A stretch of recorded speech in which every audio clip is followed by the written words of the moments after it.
আসসালামু আলাইকুম স্যার। ওয়ালাইকুম আসসালাম। আমার নাম হলো এস.কে. রন্দর্নে, deputy engineer, government of Maharashtra, water supply department. আমি একজন অমুসলিম, নন মুসলিম। আমার প্রশ্নটা হলো যে আমাদের এই পৃথিবীতে কেন এত ধর্ম সৃষ্টি হয়েছে? আমাদের চারপাশে এত বেশি ধর্ম কেন? এখানে একটা সেন্টেন্স লেখা আছে পিস টিভি লোগোর নিচে, যে পিস টিভি মানবতার সমাধান। এখানে আমার মতামত হলো এই যে শান্তির জন্য জ্ঞান আর বিজ্ঞতার প্রয়োজন। ধন্যবাদ। ভাই একটা প্রশ্ন করলেন যে পৃথিবীতে এত ধর্ম কেন, এটা প্রথম প্রশ্ন। আর তারপর একটা মন্তব্য করলেন যে শান্তি মানবতার সমাধান, এটা পিস টিভির স্লোগান। শান্তির জন্য প্রয়োজন জ্ঞান আর বিজ্ঞতা। আমি আপনার সঙ্গে একমত। আপনার প্রশ্নের প্রথম অংশটা নিয়ে যদি বলি যে পৃথিবীতে কেন এত বেশি ধর্ম, আমাদের বুঝতে হবে যে সর্বশক্তিমান ঈশ্বর, আমাদের স্রষ্টা আল্লাহ সুবহানাহু ওয়া তাআলা পাঠিয়েছেন মাত্র একটা ধর্ম। আল্লাহ পবিত্র কোরআনে বলেছেন, সূরা আলে ইমরান অধ্যায় নম্বর 3 আয়াত নম্বর 19, ইন্নাদ-দীনা ইনদাল্লাহিল ইসলাম। একমাত্র ধর্ম, একমাত্র জীবন দর্শন যেটা আল্লাহ তাআলার গ্রহণযোগ্য, সেটা আল্লাহ তাআলার কাছে আত্মসমর্পণ করা। আল্লাহ তাআলা মাত্র একটা ধর্মই পাঠিয়েছেন।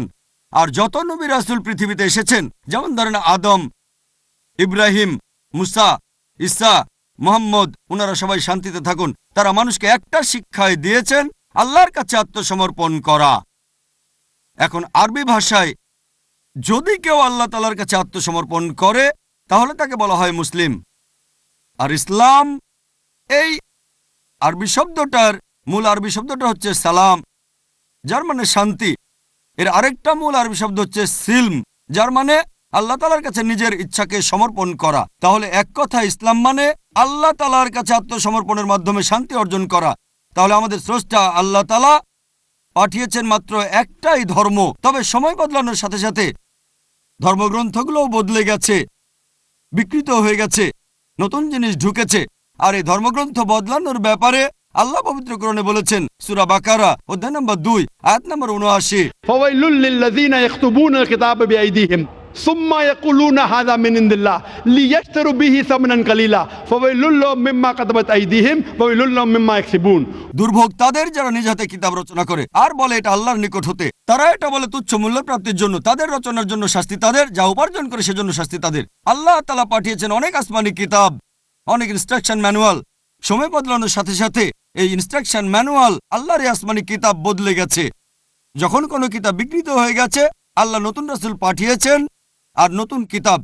এইভাবে অনেক দিন চলেছে। তারপর আল্লাহ পাঠালেন সর্বশেষ ও চূড়ান্ত নবী মুহাম্মদ সাল্লাল্লাহু আলাইহি সাল্লামকে, আর সর্বশেষ ও চূড়ান্ত আসমানি কিতাব কোরআন নাজিল করলেন। এর আগে যেসব নবী রাসূল এসেছিলেন, আমাদের প্রিয় নবী মুহাম্মদ সাল্লাল্লাহু আলাইহি সাল্লাম বলেছেন যে আল্লাহ তাআলা এই পৃথিবীতে 1,24,000 নবী রাসূল পাঠিয়েছেন। পবিত্র কোরআনে মাত্র 25 জনের নাম বলা হয়েছে, অন্যদের নাম আমরা জানি না।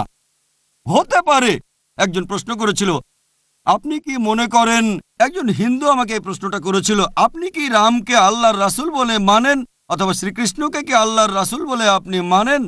আমি বলবো, যেহেতু নামটা কোরআন হাদিসে উল্লেখ করা নেই, আমি জানি না। আমি জানি না, হতে পারে রাসূল অথবা নাও হতে পারে, নিশ্চিত করে বলতে পারছি না। তবে এ কথাটা মানতে হবে, যেসব নবী রাসূল এসেছেন নবী মুহাম্মদ সাল্লাল্লাহু আলাইহি ওয়াসাল্লামের আগে, তারা ছিলেন সেই সময় আর সেখানকার মানুষের জন্য। তাহলে রাম যদি আল্লাহ রাসূল হয়েও থাকেন, যদি কৃষ্ণ আল্লাহ রাসূল হয়েও থাকেন, তারা এসেছিলেন সেখানকার মানুষ আর সেই সময়ের জন্য। বর্তমানে পৃথিবীর সব মানুষ, তারা থাকতে পারে ভারতে অথবা আমেরিকায় বা সৌদি আরবে বা কানাডায় বা ইংল্যান্ডে, পৃথিবীর যে কোনো জায়গায় তারা মানবে সর্বশেষ ও চূড়ান্ত নবী মুহাম্মদ সাল্লাল্লাহু আলাইহি সাল্লামকে এবং সর্বশেষ ও চূড়ান্ত আসমানি কিতাব পবিত্র কোরআন।